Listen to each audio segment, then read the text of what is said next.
host, Mr. Sunshine, and I welcome to you all on my English learning platform, English Time, a place where my dear ones get higher and reach better approach about this study. So, there is a question for you all कि ऐसी क्या खास बात है कि English ने पूरे world को अपने आपस में कनेक्ट किया हुआ है।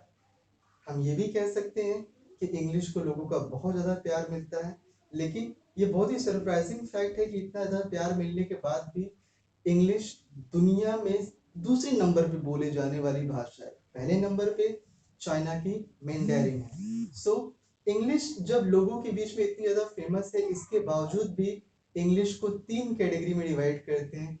पहली कंट्री वो जहाँ पे इंग्लिश को as a native language treat किया जाता है, जैसे कि नेटिव कंट्रीज जहाँ पर इंग्लिश बोली जाती है like Britain, America, Australia, New Zealand.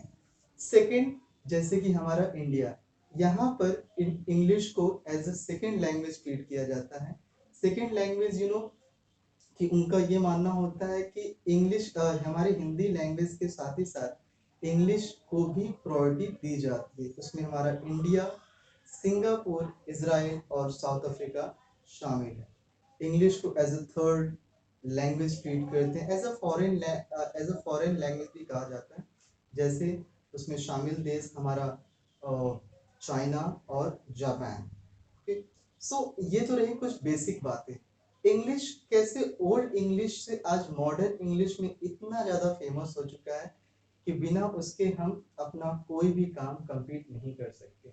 सो आज के इस इंट्रोडक्शन वीडियो में हम यही बात करने वाले हैं कि ओल्ड ईरा से आज इस मॉडर्न ईरा में इंग्लिश का डेवलपमेंट कैसे हुआ है। So on this video we are going to start here. Old English. Old English के बारे में जब हम बात करते हैं तो हमारे पास ये पहला टॉपिक हमारा निकल कर आता है, the Anglo Norman period 1016 1066 to 1340। इस पीरियड से पहले भी एक पीरियड था जिसे हम ओल्ड इंग्लिश के नाम से जानते हैं। ओल्ड इंग्लिश वो पीरियड है जहां पर इंग्लिश को कुछ इस तरीके से रिफॉर्म किया जाता था कि लैंग्वेज के मामले में इंग्लिश उस वक्त काफ़ी डिफरेंट था। और उस वक्त के बाद जब एंग्लो नॉर्मन पीरियड आया तो इसमें पोएम एक्चुअली राइम में नहीं होती थी, पोएम एलिट्रेशन में होती थी। और इसी वक्त जो बाइबल, जो बहुत ज़्यादा फेमस है क्रिश्चियनिटी में, उसे भी इंग्लिश में नहीं लिखा गया था, उसे भी लैटिन लैंग्वेज में लिखा गया था।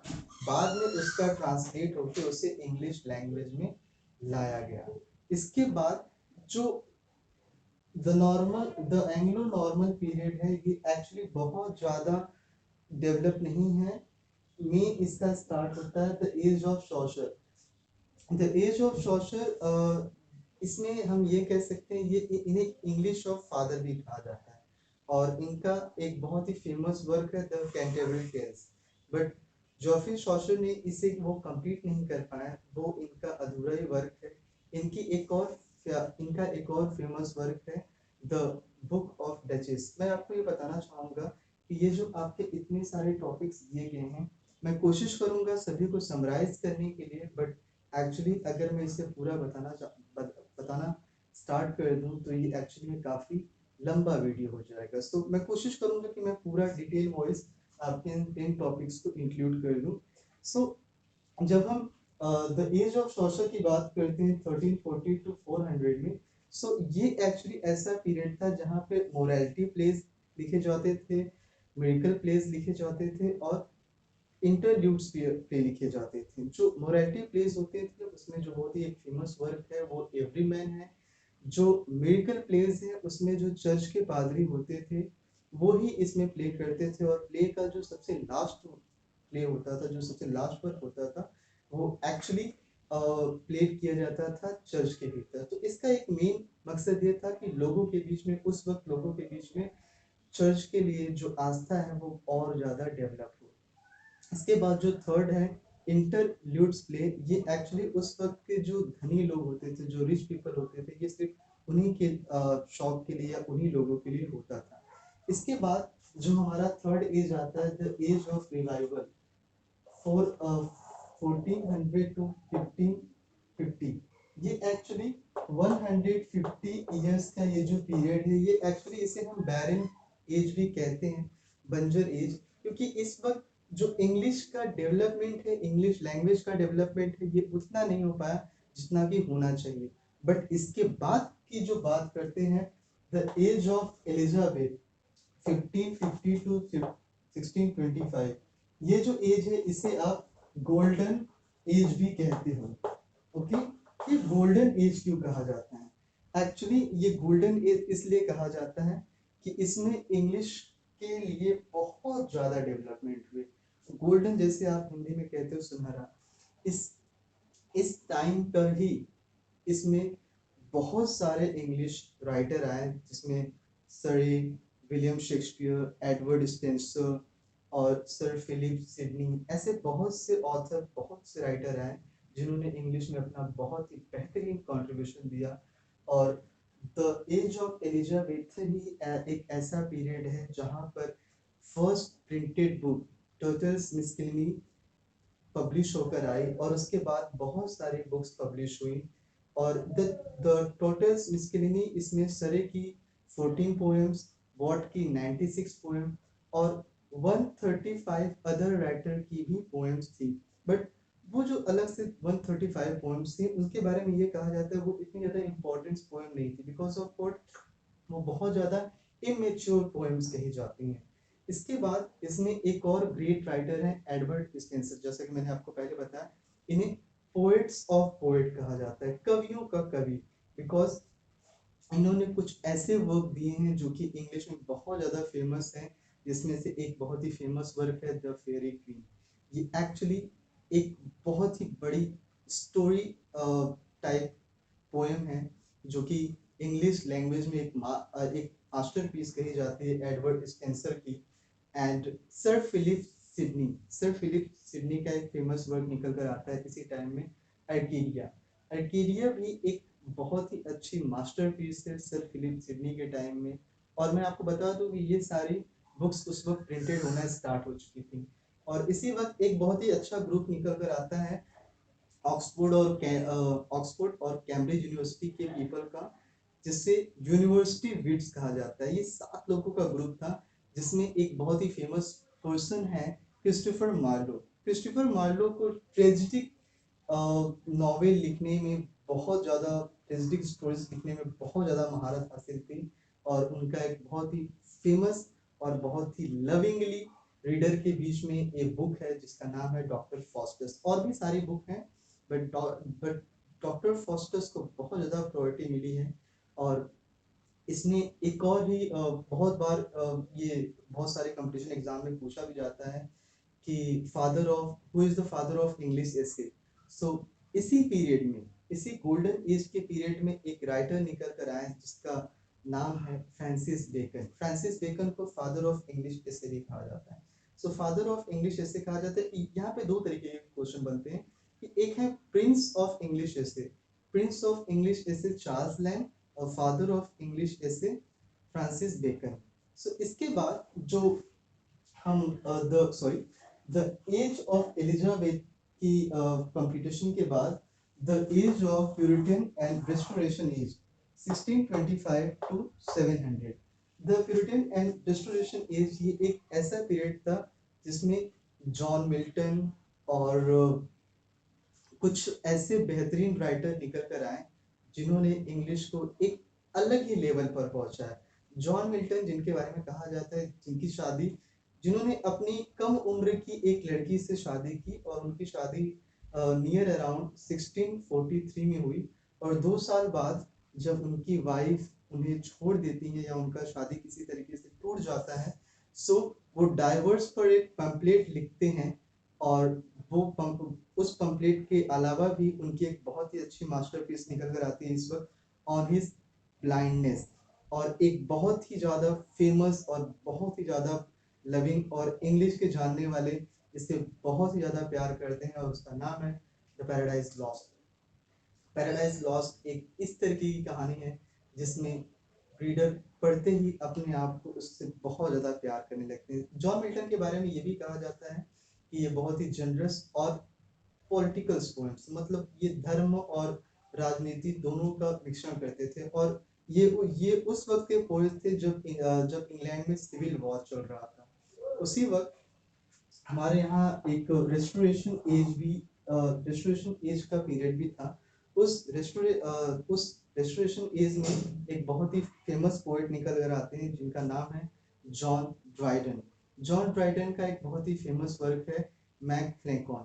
मैक फ्लैंकॉन के बारे में जो एक बहुत ही खास बात कही जाती है वो ये कि जॉन ड्राइडन ने इसमें अपने ही द्वारा डेवलप किए गए हीरोइक कपलेट का यूज किया गया है।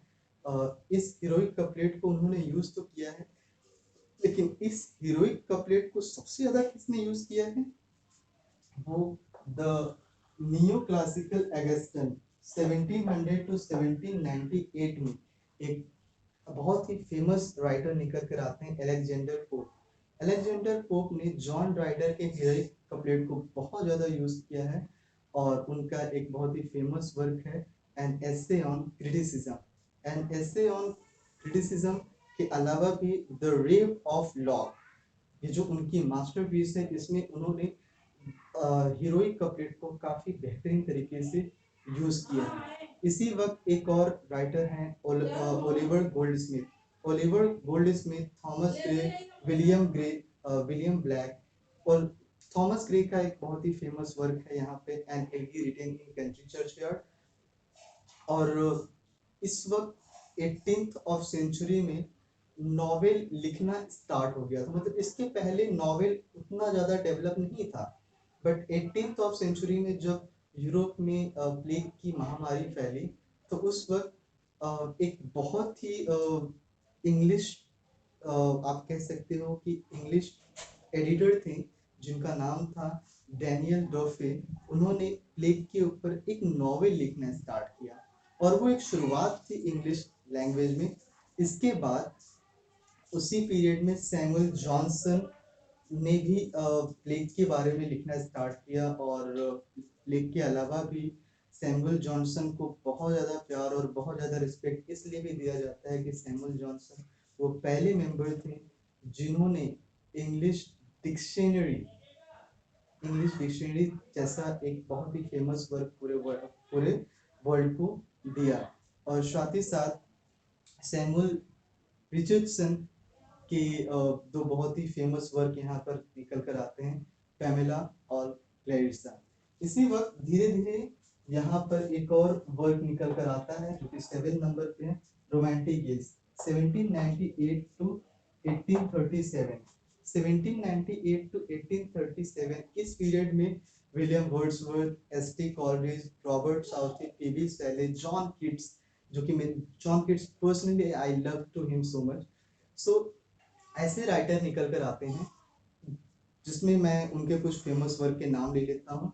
ST. Coleridge, the rime of ancient minor. इस साल तो पिछले साल क्लास 10 सीबीएसई की बुक चेंज हो गई, अदरवाइज आप देख लेते हैं पिछले साल वो आपके सिलेबस में इंक्लूड था, the rime of ancient mariner. P B. Shelley को रेवोल्यूशनरी पोएट कहा जाता है। मतलब ये रेवोल्यूशनरी पोएट का मतलब एक क्रांतिकारी पोएट जिसके कारण उन्हें ऑक्सफोर्ड यूनिवर्सिटी से बार बार निकाल दिया गया। मतलब उनके जो थॉट्स हैं, उनके जो आइडियाज हैं वो बहुत ज़्यादा लोगों के बीच में फेमस, बहुत ज़्यादा प्यारे नहीं थे। ओके, सो इसके बाद हम बात करते हैं the Victorian age 1837 to 1901। 1837 to 1901 इसमें Alfred Lord Tennyson, Robert Browning, Matthew Arnold जैसे पोएट निकल कर आते हैं। एल्फ्रेड लॉर्ड टेनिसन की यूलिसेस और मैथ्यू अर्नोल्ड की डॉबल बीच। ये हम एक एक कदम आगे बढ़ रहे थे मॉडर्न एज की तरफ, क्योंकि जो मॉडर्न एज या मॉडर्न इरा आप कह लीजिए वो एक्चुअली 9th और 10th पार्ट जो कि मैंने यहाँ पे इंक्लूड किया है वो दोनों अपने आप में 1901 टू प्रेजेंट हैं। इसका मतलब हमारे प्रेजेंट सिनेरियो में जो भी सारी चीजें चल रही हैं वो भी इसी में इंक्लूड है, जिसमें हम बात कर सकते हैं Thomas Hardy, Rudyard Kipling, E.M. Foster, Virginia Woolf या W.B. इस ऐसे राइटर निकल कर आते हैं। ऑफ कोर्स रुडयार्ड किपलिंग को आप बहुत ज़्यादा जानते होंगे। उनका बहुत ही फेमस वर्क है द जंगल बुक, जो कि आज भी एज अ कार्टून पूरे ऑल ओवर वर्ल्ड में काफ़ी ज़्यादा प्यार किया जाता है। टी.एस. एलियट को भी बहुत ज़्यादा प्यार मिला है। और साथ ही साथ E.M. फॉस्टर का आप हमेशा याद रखिएगा। E.M. फॉस्टर एक ऐसे पर्सन थे जिन्होंने अ पैसेज ऑफ इंडिया लिखी। A passage of India actually एक ऐसा वर्क है जो कि ब्रिटिश और इंग्लैंड दोनों लोगों को आपस में कनेक्ट करता है। So this is all about the summary about history of English language and literature. So dear friends, I will also include about your NCERTs class 9, 10th, 11th and 12th। और इसके अलावा आपके कोई भी कमेंट होंगे, कोई भी क्वेरीज होगी, आप उसे अपने कमेंट बॉक्स में आप लिख सकते हो कि इसके अलावा आपको और कुछ चाहिए। आप कहोगे तो मैं इसे और डिटेल वॉइस भी एक्सप्लेन कर दूंगा, क्योंकि ये कुछ इस तरीके के इम्पोर्टेंट टॉपिक्स हैं कि वो स्टूडेंट्स या वो बच्चे या मेरे वो दोस्त जो कि इंग्लिश को थोड़ा बहुत या बहुत ज़्यादा प्यार करते हैं, तो आगे चल के ये सारी चीज़ें उनके एग्ज़ाम में पूछी जाती हैं। सो आज के लिए इतना ही। Signing off today here. So bye.